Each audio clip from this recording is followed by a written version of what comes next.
Hello everybody, welcome back to Keerthika's kitchen. ఈరోజు వీడియోలో one of the most requested video paneer masala curry. ఇలా prepare చేసిన curry rice, chapati, puri, naan ఎందులోకైనా perfect combination. Same restaurant style paneer masala curry ఇంట్లోనే చాలా ఈజీగా ప్రిపేర్ చేసుకోవచ్చు. వెరీ వెరీ సింపుల్ అండ్ డీటెయిల్డ్గా ఎక్స్ప్లెయిన్ చేస్తున్నాను. అన్నీ కూడా ఇంట్లో ఉన్న ఇంగ్రీడియంట్స్తోనే థిక్ గ్రేవీ కన్సిస్టెన్సీ వచ్చేలా ఈజీగా ప్రిపేర్ చేసుకునే ఈ రెసిపీ ఎలా ప్రిపేర్ చేయాలో చూడండి. ముందుగా 250 గ్రామ్స్ పన్నీర్ తీసుకున్నాను. అలాగే ప్యాన్ పెట్టేసుకొని ఇందులో 1 టేబుల్ స్పూన్ వరకు ఆయిల్ వేసుకొని ఆయిల్ కాస్త వేడవ్వగానే ఇందులో పన్నీర్ క్యూబ్స్ని వేసుకోవాలి. ఇలా పన్నీర్ క్యూబ్స్ని ఫ్రై చేయడం వల్ల టేస్టీగా ఉంటుంది. అలాగే తినేటప్పుడు పళ్ళకి అతుక్కోకుండా ఉంటుంది. పన్నీర్ని మరీ డీప్ ఫ్రై కాకుండా షాలో ఫ్రై చేస్తే సరిపోతుంది. చూడండి, ఒక లైట్ గోల్డెన్ బ్రౌన్ కలర్లోకి వస్తే సరిపోతుంది. ఇంకా ఇలా ఫ్రై చేసుకున్న పన్నీర్ క్యూబ్స్ని వేరే ఒక బౌల్లోకి ట్రాన్స్ఫర్ చేసుకోవాలి. ఇక నెక్స్ట్ ఇదే ప్యాన్లో 2 మీడియం సైజ్ ఉల్లిపాయలు ఇలా పెద్ద ముక్కలుగా కట్ చేసుకొని వేసుకోవాలి. ఇలా ఆనియన్స్ ఒక 50% వరకు ఫ్రై చేసుకున్న తర్వాత 4-5 పచ్చిమిర్చి ఇలా విరిచి వేసుకోవాలి. ఇంకా నెక్స్ట్ ఇందులోనే అల్లం, అలాగే వెల్లుల్లి కూడా ఒక 10 నుంచి 12 వెల్లుల్లి రెమ్మలు కూడా వేసుకొని ఫ్రై చేసుకోవాలి. ఈ పన్నీర్ గ్రేవీ కర్రీలో మనం ఇన్స్టాంట్గా మసాలా ప్రిపేర్ చేస్తాం కాబట్టి టేస్ట్ నెక్స్ట్ లెవెల్ ఉంటుంది.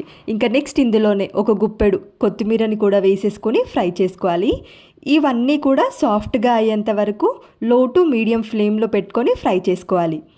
ఇలా ఇవన్నీ కూడా సాఫ్ట్గా అయిన తర్వాత ఫ్లేమ్ ఆఫ్ చేసేసి పూర్తిగా చల్లారిన తర్వాత మిక్సీ జార్లోకి ట్రాన్స్ఫర్ చేసేసుకోవాలి.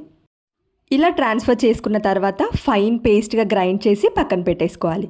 ఇక అదే ప్యాన్లో 2 టేబుల్ స్పూన్ వరకు ఆయిల్ వేసుకొని ఆయిల్ కాస్త వేడైన తర్వాత స్పైసెస్ బిర్యానీ ఆకు 2, ఎండుమిర్చి 2, 1 ఇలాచి, 3 లవంగాలు, 1/2 ఇంచ్ దాల్చిన చెక్క, 1/2 టేబుల్ స్పూన్ జీలకర్ర, ఇంకా రాతి పువ్వు, దీన్నే స్టోన్ ఫ్లవర్ అంటారు.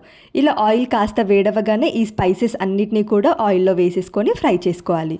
ఇంకా నెక్స్ట్ మనం ముందుగానే గ్రైండ్ చేసి పెట్టుకున్న ఆనియన్స్, ఇంకా అల్లం వెల్లుల్లి పేస్ట్ పట్టుకున్నాం కదా, ఈ పేస్ట్ కూడా ఆయిల్లో వేసుకొని ఫ్రై చేసుకోవాలి. ఆయిల్లో నుండి సపరేట్ అయ్యేంత వరకు కూడా ఫ్రై చేసుకోవాలి. చూడండి, ఇక్కడ ప్యాన్ నుండి సపరేట్ అయ్యేంత వరకు ఫ్రై చేసుకుంటే సరిపోతుంది.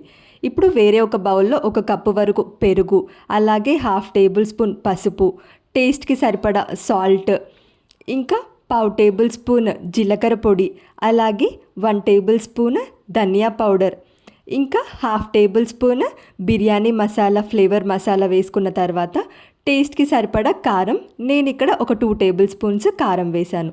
ఇక ఇవన్నీ కూడా మిక్స్ చేసుకోవాలి బాగా పెరుగులో కలిసేంత వరకు.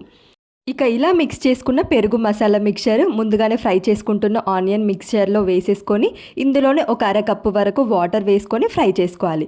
ఇలా ఒకసారి మిక్స్ చేసుకున్న తర్వాత ఒక 1/2 గ్లాస్ వరకు వాటర్ వేసుకొని ఆయిల్ పైకి తేలేంత వరకు కూడా ఒక 2 నిమిషాల పాటు కలుపుతూ ఉడికించుకోవాలి. చూడండి, మనకు కన్సిస్టెన్సీ ఆయిల్ కాస్త పైకి తేలి బబుల్స్ ఫామ్ అవుతుంది. ఇంకా ఈ స్టేజ్లో మనం ముందుగానే ఫ్రై చేసి పెట్టుకున్న పన్నీర్ క్యూబ్స్ కూడా వేసేసుకొని దగ్గరగా అయ్యేంత వరకు ఉడికించుకోవాలి.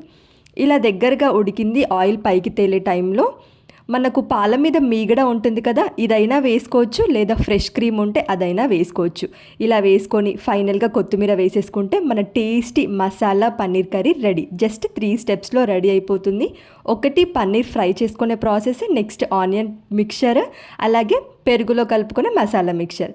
ఈ 3 స్టెప్స్లో పన్నీర్ మసాలా కర్రీ ఇంట్లోనే చాలా టేస్టీగా ప్రిపేర్ చేసుకోవచ్చు. మీరు ట్రై చేయండి. సేమ్ రెస్టారెంట్ స్టైల్లో ఈజీగా ఇంట్లోనే ప్రిపేర్ చేసుకొని ఈ పన్నీర్ మసాలా కర్రీ మీకు గనక నచ్చితే వీడియోని లైక్ చేయండి. ఇలాంటి మరిన్ని ఇంట్రెస్టింగ్ రెసిపీస్ కోసం ఛానల్ని సబ్స్క్రైబ్ చేయండి. Thank you for watching.